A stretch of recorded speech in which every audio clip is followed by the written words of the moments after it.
दोस्तों, बहुत समय पहले की बात है। किसी नगरी में एक युवक रहा करता था। वह युवक बहुत ही शर्मीला था। वह इतना शर्मीला था कि जब भी उसके सामने कोई नया व्यक्ति आ खड़ा होता तो वह उससे बात तक नहीं करता था। यहां तक कि जिन्हें वह जानता था, पहचानता था, उनसे भी बात करने में उसे बहुत शर्माया करता था। वह उनसे भी ठीक से बात नहीं कर पाता था और अपनी इस समस्या के कारण वह खुद ही बहुत परेशान रहता था, क्योंकि वह अपने जीवन में कुछ कर ही नहीं पा रहा था। धीरे धीरे समय बीतता गया और समय बीतने के साथ साथ उस युवक की शर्माने की आदत भी बढ़ती चली गई, जिसके कारण वह अत्यधिक निराश रहने लगा, परेशान रहने लगा, चिंतित रहने लगा। उसे यह समझ नहीं आ रहा था कि वह अपनी इस समस्या से किस तरह से छुटकारा पाए। उसके घर वाले भी अब उसकी इस समस्या को लेकर बहुत चिंतित रहने लगे थे। वे सोचते थे, इसका क्या होगा, ये अपने जीवन में कुछ कर पाएगा भी या नहीं।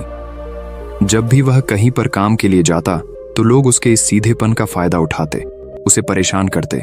वह कुछ ज्यादा कह नहीं पाता था, जिसके कारण उसे कोई कुछ भी कह देता और वहां से चला जाता है। इन्हीं सब कारणों की वजह से उसका मन कहीं भी किसी भी काम में नहीं लगता। वह हर काम को कुछ ही दिनों में छोड़ दिया करता। उसके मन में बहुत कुछ चल रहा था। उसके मन में विचारों के तूफान उठ रहे थे। वह सबसे बहुत कुछ कहना चाहता था, लेकिन अपनी इस आदत के कारण वह किसी से कुछ नहीं कह पा रहा था। वह अंदर ही अंदर घुटता जा रहा था। सारे विचार, सारी बातें उसके मन में ही दबी पड़ी थीं। लेकिन कभी भी वह किसी से भी अपने मन की बात नहीं बताता था। जब छोटा सा बच्चा था तब उसे लोग बहुत पसंद करते थे। उसकी इस आदत को भी लोग सराहते थे। लेकिन इसी आदत की वजह से जब वह बड़ा हो गया, युवा हो गया, तो इसी आदत के कारण उसे अपना जीवन जीने में भी अत्यधिक परेशान। युवक भी अपनी इस गलती के कारण बहुत परेशान रहता। अपनी इस एक आदत से छुटकारा पाना चाहता था। वह चाहता था कि वह लोगों से अपने मन की बात खुलकर कह पाए। जो कुछ करना चाहता है, जो कुछ कहना चाहता है, वह सबसे वह खुलकर कह सके, कर सके। लेकिन जब भी कोई दूसरा उसके सामने आता तो उसकी जुबान मानो खुलती ही नहीं। यहाँ तक कि वह अपने माता पिता के सामने भी ठीक से बात नहीं कर पाता था। केवल उसके कुछ मित्र थे जिनसे वह अपने मन की बात कर पाता था। जब भी वह किसी बात का जवाब देता तो लोग उसकी हंसी उड़ाते थे, उसका मजाक बनाते। लोग कहते हैं कि आज तो तेरे मुंह में भी जबान आ गई है। यह समस्या दिन ब दिन बढ़ती चली जा रही थी और इस समस्या के कारण अब उसके पिता भी अत्यधिक चिंतित रहने लगे थे। वह चाहते थे कि उनका बेटा भी दूसरों के सामने अपने मन की बात रख सके। लेकिन एक दिन जब अपने उस बेटे को दूसरों के सामने शर्मिंदा होता हुआ देख रहे थे, तभी उन्हें बहुत क्रोध आया और वह अपने बेटे को खरी खोटी सुनाने लगे। इतना डांट दिया कि वह युवा लड़का अत्यधिक क्रोधित हो गया और वहां से बिना कुछ कहे वहां से चला गया। शाम हो चुकी थी और अब तक उनका बेटा घर नहीं लौटा था। माता और पिता दोनों बड़े ही चिंतित थे। वे अपने बेटे को वापस घर पर देखना चाहते थे, लेकिन युवा लड़का तो भागते भागते पहाड़ की चोटी पर जा पहुंचा था। वह वहां से नीचे की ओर झांक रहा था और ईश्वर से कह रहा था, हे भगवान, आपने मुझे ऐसा क्यों बनाया?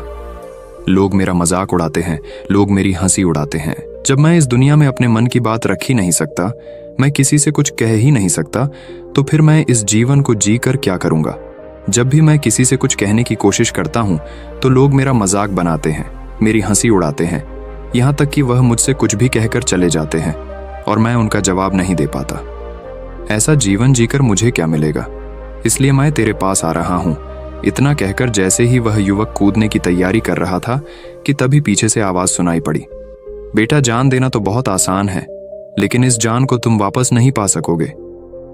जैसे ही ये आवाज उसके कानों में पड़ी, वह पीछे मुड़कर देखने लगा। उसने जैसे ही पीछे मुड़कर देखा, उसने पाया कि एक बौद्ध भिक्षु उसके पीछे खड़े हैं।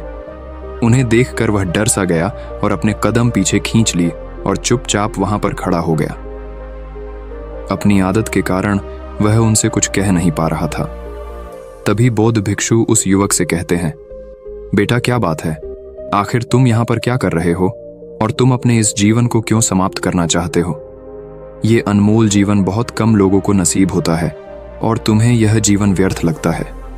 इस पर वह युवक कहता है, नहीं नहीं, कुछ नहीं, मैं तो बस यहां पर खड़ा होकर देख रहा था।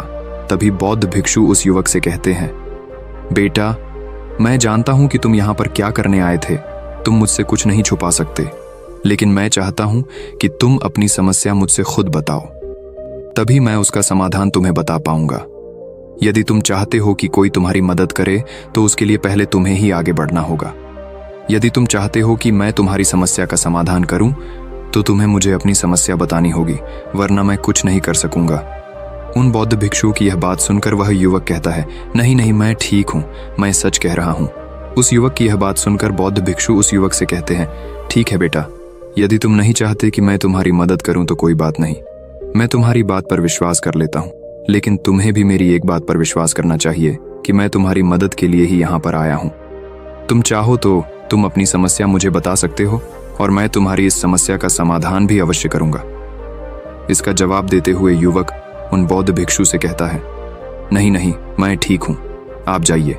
इस पर वह बौद्ध भिक्षु उस युवक से कहते हैं, ठीक है बेटा, यदि तुम चाहते हो कि मैं यहां से चला जाऊं तो मैं यहां से चला जाता हूं, लेकिन मेरी एक बात याद रखना, मेरे जाने के बाद मैं तुम्हारी कोई मदद नहीं कर पाऊंगा और हो सकता है कि तुम्हारी मदद के लिए कोई और आगे भी ना आए। इतना कहकर बौद्ध भिक्षु पीछे की ओर मुड़े और अपने मार्ग में आगे बढ़ने लगे। वो युवक वहीं पर खड़ा होकर ये सब देख रहा था। जैसे ही वह कुछ दूर पहुंचे तभी उस युवक ने जोर से आवाज लगाई, गुरुदेव, मेरी समस्या बहुत बड़ी है, क्या आप उसका समाधान कर सकेंगे? क्या आप मुझे उसका समाधान दे सकेंगे? यह सुनकर बौद्ध भिक्षु वहीं पर खड़े हो गए और पीछे मुड़कर उन्होंने उस युवक की बात का जवाब देते हुए कहा, बेटा, इस दुनिया में कोई भी ऐसी समस्या नहीं है जिसका कोई समाधान ना हो। यदि तुम मुझे अपनी समस्या बताओगे तो मैं उसका समाधान अवश्य करूंगा। तभी वह युवक उन बौद्ध भिक्षु से अपनी समस्या बताते हुए कहता है, गुरुवर, मेरी एक बहुत बड़ी समस्या है कि मैं शर्मिला हूं, जिसके कारण मैं किसी से कोई बात नहीं कर पाता। यहां तक कि मैं अपने मन की बात भी किसी को नहीं बता पाता। जब भी मैं किसी से बात करने की कोशिश करता हूं तो लोग मेरा मजाक उड़ाते हैं, मेरी हंसी उड़ाते हैं। जब भी मुझे कोई खरी खोटी सुनाता है, उलटी सीधी बातें करता है, तो मैं उनका जवाब नहीं दे पाता। मैं लोगों की तरह चालाक बनना चाहता हूं, लोगों की तरह बातों का जवाब देना चाहता हूं, अपने मन की बात करना चाहता हूं। मैं इस दुनिया के साथ कदम से कदम मिलाकर आगे बढ़ना चाहता हूं। क्या इसका कोई समाधान है? उन बौद्ध भिक्षु ने उस युवक की सारी बातें ध्यानपूर्वक सुनी और फिर जवाब देते हुए कहते हैं, बेटा, जरूरत से ज्यादा शर्मीला होना, इसका अर्थ यह है कि तुम्हारे अंदर कोई डर है जिसका कारण उसका समाधान करने में भी असमर्थ है। शर्म करना अलग बात है और डरना अलग। जब हमारे भीतर डर होता है तब हम कहीं भी किसी से भी कोई भी बात नहीं कर सकते। हमें चारों तरफ केवल डर ही नजर आता है और हम हर जगह से डरते ही रहते हैं। लेकिन इसे शर्माना नहीं कहते। शर्म तो बस एक हद तक तुम्हें चुप रख सकता है। फिर वह बौद्ध भिक्षु उस युवक से कहते हैं, बेटा, तुम सबसे अधिक किससे शर्माते हो? युवक इसका जवाब देते हुए कहता है, गुरुवर, मुझे अपने पिता से बात करने में बहुत शर्म आती है। मैं उनके सामने कुछ बोल ही नहीं पाता। तभी वह बौद्ध भिक्षु उस युवक से कहते हैं, अच्छा, तो ये बताओ, जब तुम अपने पिता से बात कर रहे होते हो या फिर बात करने का प्रयास करते हो तो तुम्हारे मन में कैसे ख्याल आते हैं? युवक इसका जवाब देते हुए कहता है, गुरुवर, जब भी मैं अपने पिता से बात करने का प्रयास करता हूं तो मुझे ऐसा लगता है कि मानो मेरे पिता अभी मुझे डांट देंगे, मुझ पर क्रोध करेंगे, मुझसे नाराज हो जाएंगे और कहीं ना कहीं मुझे यह भी लगता है कि मैं कुछ गलत बात ही करूंगा।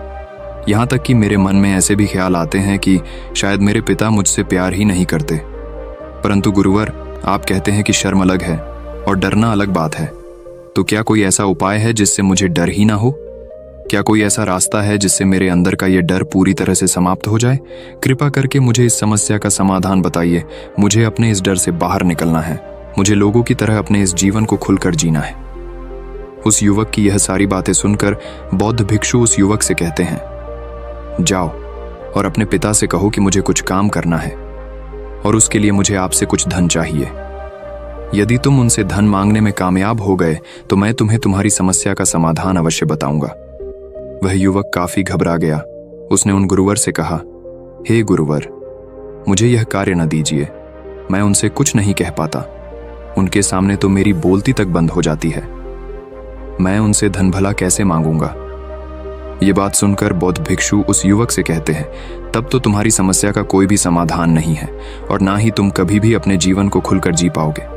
ये बात सुनकर युवक उन भिक्षुओं से कहता है, गुरुवर्ग, ऐसा ना कहे, कृपा करके मुझे कोई और कार्य बताइए। कोई ऐसा कार्य जिससे मेरे अंदर का डर पूरी तरह से समाप्त हो जाए। कोई ऐसा समाधान बताइए। इसका जवाब देते हुए वह बौद्ध भिक्षु उस युवक से कहते हैं, बेटा, यदि तुम्हें अपने अंदर के डर को समाप्त करना है तो पहले तुम्हें मेरा यह कार्य करना होगा जो मैंने तुम्हें कहा है। वह युवक घबराकर काफी देर सोच विचार करने के बाद पुन गुरुवर से कहता है, ठीक है, यदि आप चाहते हैं कि मैं इस कार्य को करूं तो मैं इसे करने का पूरा प्रयास करूंगा। इतना कहकर वह युवक अपने घर लौट जाता है। उसे देखकर उसके माता पिता बहुत खुश हो जाते हैं और वह युवक अपने पिता से डरते डरते कहता है, पिताजी, मुझे आपसे कुछ बात कहनी है। इस पर उसके पिता कहते हैं, बोलो क्या बात है। युवक आगे कहता है, पिताजी, मैं कुछ काम करना चाहता हूं और उसके लिए मुझे आपसे कुछ धन चाहिए। क्या आप मुझे कुछ धन दे सकते हैं? इतना सुनकर उस युवक के पिता ने उसकी ओर ध्यान से देखा। काफी देर देखने के बाद वह खुशी से झूम उठे और तुरंत ही उन्होंने कुछ धन अपने पुत्र के हाथों पर रख दिया और कहने लगे, बेटा, इतना धन काफी है कि तुम्हें और चाहिए। इसके जवाब में वह युवक अपने पिता से कहता है, नहीं नहीं पिताजी, इतना काफी है, मैं इतने से काम चला लूंगा। वह युवक को उस धन को लेकर तुरंत दौड़ा दौड़ा उन बौद्ध भिक्षु के पास लौटा और जो धन उसने अपने हाथों में ले रखा था उसे दिखाते हुए वह कहता है, गुरुवर, जैसा आपने कहा था मैं धन लेकर आपके पास आ चुका हूं। मैंने अपने पिता से धन मांग लिया है। अब मुझे आप मेरी समस्या का समाधान बताओ। तभी बौद्ध भिक्षु उस युवक से कहते हैं, अरे इतनी जल्दी क्या है? अभी तो तुम्हें मेरे लिए एक और काम करना है, तभी मैं तुम्हें तुम्हारी समस्या का समाधान अवश्य बताऊंगा। और यदि तुम मेरे लिए इस कार्य को पूरा नहीं कर सके तो मैं तुम्हें कभी भी तुम्हारी समस्या का समाधान नहीं बताने वाला। तभी वह युवक उन बौद्ध भिक्षुओं से कहता है, हे गुरुवर, अभी तो मैंने आपके लिए एक काम किया है, अभी आप मुझे एक और काम करने के लिए कह रहे हैं। तभी बौद्ध भिक्षु उस युवक से कहते हैं, हाँ, तुम्हें मेरे लिए एक और काम करना ही होगा। वह युवक एक बार फिर से काफी देर सोच विचार कर उन बौद्ध भिक्षु से कहता है, अच्छा ठीक है, बताइए अब मुझे क्या करना है। इसके जवाब में बौद्ध भिक्षु उस युवक से कहते हैं, जाओ और यह धन जो तुमने अपने पिता से मांग कर लाया है, इस धन को वापस अपने पिता को लौटा दो और साथ साथ ये भी कहना कि पिताजी, मैं अभी काम नहीं करना चाहता हूं, लेकिन जब समय आएगा तो मैं आपसे यह धन वापस ले लूंगा और उससे अपना काम पूरा करूंगा। यह बात सुनकर युवक एक बार फिर से ऊपर से नीचे तक पूरी तरह से कांप गया और कहने लगा, गुरुवर, आप मुझे कोई और काम सौंप दीजिए, मैं उसे जरूर करूंगा। लेकिन अब यदि मैं धन लेकर उनके पास वापस गया तो वह क्या सोचेंगे मेरे बारे में? मैं तो शर्मिंदा हो जाऊंगा उनके सामने। इसलिए गुरुवर, कृपया करके मुझे कोई और काम दे। तभी बौद्ध भिक्षु उस युवक से कहते हैं, बेटा, जो काम मैंने तुम्हें सौंपा है तुम्हें उसी कार्य को पूरा करना होगा, अन्यथा तुम्हारी समस्या का समाधान मैं तुम्हें नहीं बताने वाला। काफी देर सोच विचार करने के बाद वह उन बौद्ध भिक्षु से कहता है, ठीक है गुरुवर, मैं वापस जाता हूं और ये धन लौटाकर मैं अब भी आता। वह तुरंत दौड़ा अपने पिता के पास वापस लौटा और उसने अपने पिता से कहा, पिताजी, मैं यह धन अभी नहीं लेना चाहता, अभी ये धन आप मुझसे वापस ले लीजिए। जब मुझे कोई काम पड़ेगा तो मैं आपसे ये धन वापस ले लूंगा। उसके पिता ने उस युवक की तरफ घूर घूर कर काफी देर तक देखा और फिर मुस्कुराते हुए कहने लगे, बेटा, मैं समझता हूं कि किसी भी काम को शुरू करने से पहले हमें उसके बारे में जानकारी इकट्ठा करनी चाहिए। उसके बारे में समझना जरूरी है। कब, क्या, कैसे और कब तक करना है, इसके बारे में भी हमें जानकारी लेनी जरूरी है। कोई भी काम ऐसे ही नहीं शुरू किया जा सकता, उसमें हम नहीं होंगे या फिर नहीं, इसका भी अनुमान हमें लगाना पड़ता है। और जब हम इन सभी के बारे में सही जानकारी प्राप्त कर लेते हैं तभी हमें धन लगाना चाहिए। मुझे बहुत खुशी है कि तुमने ये सही निर्णय लिया है। जब तुम्हें यह समझ में आ जाए कि जो कार्य तुम करने जा रहे हो वह तुम्हारे लिए उचित है, तब तुम चाहो तो मैं तुम्हें यह धन वापस लौटा दूंगा। युवक अपने पिता से यह सारी बातें सुनकर मन ही मन बहुत प्रसन्न था। उसने ये तो उम्मीद तक नहीं की थी कि उसके पिता हंसकर उसे इस तरह से सारी बातें समझाएंगे। वह मन ही मन ये सोच ही रहा था कि तभी उसके पिताजी उसके और करीब आए और अपनी उस युवा बेटे को गले से लगा लिया। जैसे ही उसके पिता ने उस युवक को गले से लगाया, उसको बहुत अच्छा महसूस हुआ। उसका आत्मविश्वास, उसका हौसला और बढ़ता गया। उसके बाद युवक वापस पुन गुरुवर के पास लौटा और कहने लगा, गुरुवर, जैसा आपने कहा था मैंने बिल्कुल वैसा ही किया है। मैंने धन अपने पिता को वापस कर दिया है। अब तो कृपया करके मुझे मेरी समस्या का समाधान बता दीजिए। तभी बौद्ध भिक्षु उस युवक की तरफ देखकर मुस्कुराते हैं और इस युवक से कहते हैं, बेटा इतनी जल्दी क्या है, अभी तो तुम्हें मेरे लिए एक और काम करना ही पड़ेगा। वह युवक कहता है, महाराज, आप आखिर मुझसे बार बार इस तरह से काम क्यों करवा रहे हैं? क्या आपके पास मेरी समस्या का कोई समाधान नहीं है? कहीं आप मुझे बेवकूफ तो नहीं बना रहे? जिस तरह से लोग मुझे बेवकूफ बनाते हैं, क्या आप भी मेरे साथ वही तो नहीं कर रहे?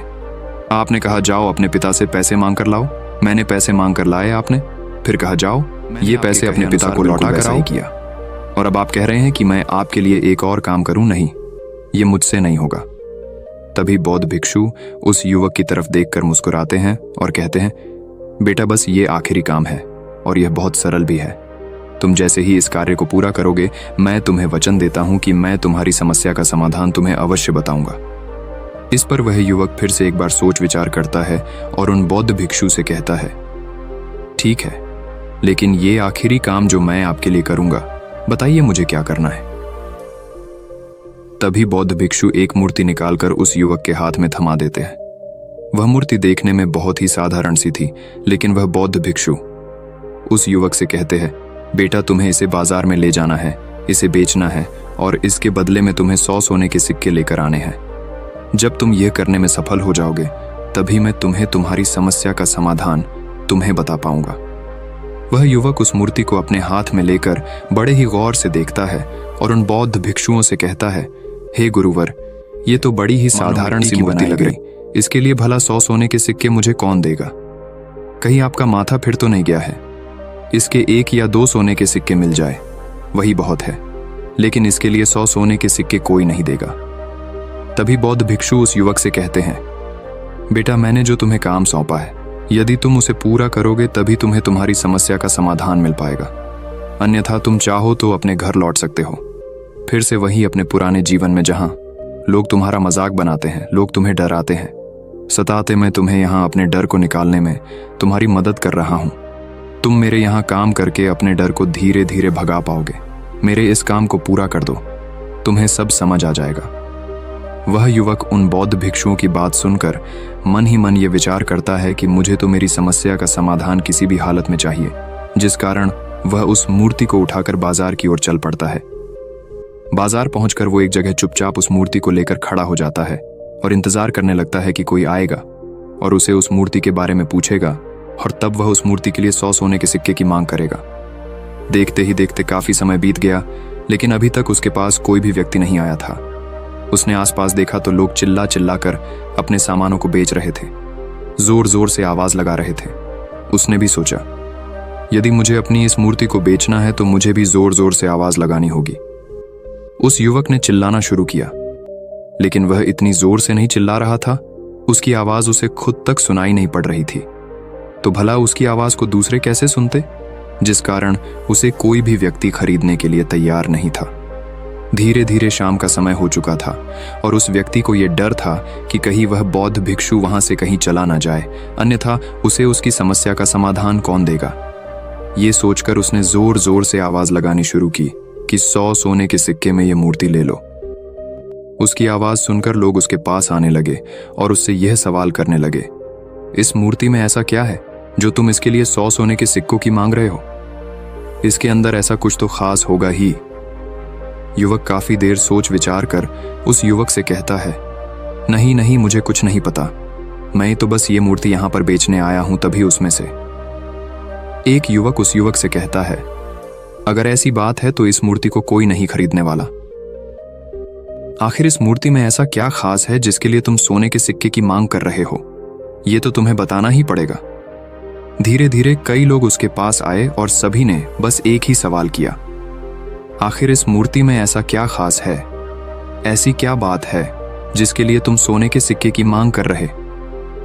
उस युवक ने उससे बातचीत की, उन्हें समझाने की कोशिश की, कई प्रयत्न किए, लेकिन कोई भी उस मूर्ति को सोने के सिक्के देकर खरीदने के लिए तैयार नहीं था।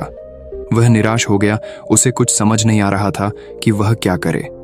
तभी बाजार में उसने देखा कि कुछ लोग अपने सामानों की खासियत बता रहे हैं। उसे बेचने के लिए उसकी खास खास बातों के बारे में लोगों को समझा रहे हैं। ये देखकर उसने भी सोचा कि मुझे भी इस मूर्ति की कुछ खासियत लोगों को बतानी है। उसने फिर एक बार जोर जोर से आवाज लगानी शुरू की। समाधान निकालने वाली समस्या मेरी गुरु की इकलौती मूर्ति, जो इस दुनिया में केवल एक ही है। जिसके पास भी यह मूर्ति होगी उसके घर में कोई समस्या नहीं होगी। यह मूर्ति उस समस्या का समाधान तुम्हें अवश्य बताएगी। ये सुनकर लोग उसके पास पहुंचने लगे और उसे ये सवाल करने लगे, क्या सच में यह मूर्ति जिसके पास होगी उसके पास कोई समस्या नहीं होगी? क्या सच में ये सभी समस्याओं का समाधान करती है? उसका जवाब देते हुए युवक कहता है, हाँ, सभी समस्याओं का समाधान कर देती है। यदि आप इस मूर्ति को ले जाते हैं, आपके घर में कोई भी समस्या होगी तो उसका समाधान यह आपको अवश्य बताएगी। चाहे कोई भी समस्या हो, कैसी भी समस्या हो, कैसी भी परिस्थिति हो, आपको इसका समाधान अवश्य मिलेगा। इतना सुनने के बाद अब वही एक मूर्ति सबको चाहिए थी। उस मूर्ति के दाम लगाने लगे। कोई उसे 200 सोने के सिक्के, तो कोई 400, कोई 6, 7, तो कोई 1000 सोने के सिक्के देने के लिए तैयार था। उस मूर्ति की कीमत लगातार बढ़ती जा रही थी। जैसे जैसे लोगों को पता चलता जा रहा था कि ये मूर्ति लोगों की समस्या का समाधान करती है, लोग उसे किसी भी कीमत पर खरीदने। वह युवक भी आत्मविश्वास के साथ और जोर से चिल्ला रहा था, लोगों को उस मूर्ति के बारे में समझा रहा था, बता रहा था। अब उसके मन में कोई डर नहीं था। वह लोगों को उस मूर्ति के बारे में पूरे आत्मविश्वास के साथ बिना घबराए उस मूर्ति की खासियत बताने में लगा हुआ था, जिसके कारण लोग उस पर भरोसा कर रहे थे और वह भरोसा लोगों की नजरों में नजर भी आ रहा था। जैसे जैसे अंधेरा होता गया, लेकिन लोगों की भीड़ मानो कम होने का नाम ही नहीं ले रही थी। लोग उस मूर्ति को खरीदना चाहते थे। उस युवक ने जोर से आवाज लगाई कि मुझे क्षमा करे, यह मेरे गुरु की मूर्ति है और मैं इसे बेचना नहीं चाहता। इतना कहकर वह युवक उस मूर्ति को लेकर वापस खाली हाथ लौट आया और उन गुरुवर के पास पहुंचा और उन गुरुवार से कहने लगा, हे गुरुदेव, आपका बहुत बहुत धन्यवाद। इस मूर्ति ने मेरी समस्या का समाधान कर दिया। मुझे समझ में आ गया कि मेरी क्या समस्या थी। हालांकि मैं इसे बेचकर सोने के सिक्के तो आपके लिए नहीं ला पाया, लेकिन मुझे मेरी समस्या का समाधान अवश्य मिल गया। आपका बहुत बहुत धन्यवाद। इस बात को सुनकर बौद्ध भिक्षु, बेटा, मैंने तुम्हारी समस्या का समाधान नहीं किया है, तुमने तो खुद ही अपनी समस्या का समाधान किया। अपनी समस्या तुमने खुद ही सुलझा ली है। तुम्हारे मन में हजारों सवाल थे, मैं ये करूंगा तो लोग मेरे बारे में क्या सोचेंगे, यदि मैं अपना मुंह खोलूंगा तो लोग मेरे पर हंसेंगे, यदि मैंने मुंह खोला तो मैं कुछ गलत ही करूंगा। ऐसे कई सारे विचार तुम्हारे मन में थे, ऐसे कई सारे डर तुमने अपने मन में पाल रखे थे। लेकिन जब इस मूर्ति के बेचने के दौरान तुमने उन हजारों लोगों का सामना किया, उनके सामने खुलकर अपनी बात रखी, उनके सामने खुलकर वह कहा जो तुम्हें कहना था, तो तुम्हारे मन का डर खुद खुद समाप्त हो गया। जिसे तुम शर्मा ना कहते थे, वो अपने आप ही तुम्हारे भीतर से कहीं गायब हो गया। युवक अपने गुरु की यह बात सुनकर अपने गुरुवार से कहता है, गुरुवर, आप सही कहते हैं। आपने आज मेरे मन में वो विश्वास जगा दिया है जिसे मैं अब अपने जीवन में कुछ भी हासिल कर सकता हूं। आपका बहुत बहुत धन्यवाद। डर को धीरे धीरे खत्म करने से ना ही आपको शर्म आएगी और ना ही डर लगेगा, और जब आपके भीतर का डर हमेशा के लिए समाप्त हो जाएगा तो आप अपने जीवन में जो भी कुछ करना चाहते हैं, जो भी कुछ पाना चाहते हैं, उसका रास्ता आपके लिए पूरी तरह से साफ हो जाएगा और आप अपने मार्ग पर तेजी से आगे की ओर बढ़ने में सक्षम भी हो जाएंगे। इसलिए लोग क्या कहते हैं, क्या कहेंगे, ये सब छोड़ दीजिए और खुद पर विश्वास कीजिए, क्योंकि आप ही हैं जो अपने इस डर का सामना कर सकते हैं। दोस्तों, सच्ची श्रद्धा से कमेंट में नमो बुद्धाय जरूर लिखिएगा। इस वीडियो को लाइक करें तथा अपने दोस्तों के साथ शेयर करें और हमें सब्सक्राइब करना ना भूलें। और हाँ, इस वीडियो से कोई भी सवाल है तो आप कमेंट में पूछ सकते हैं। अगर कोई नहीं है तो आप कमेंट में नमो बुद्धाय लिखना ना भूलें, क्योंकि आपकी कमेंट से हमें वीडियो बनाने का मोटिवेशन मिलता है। धन्यवाद।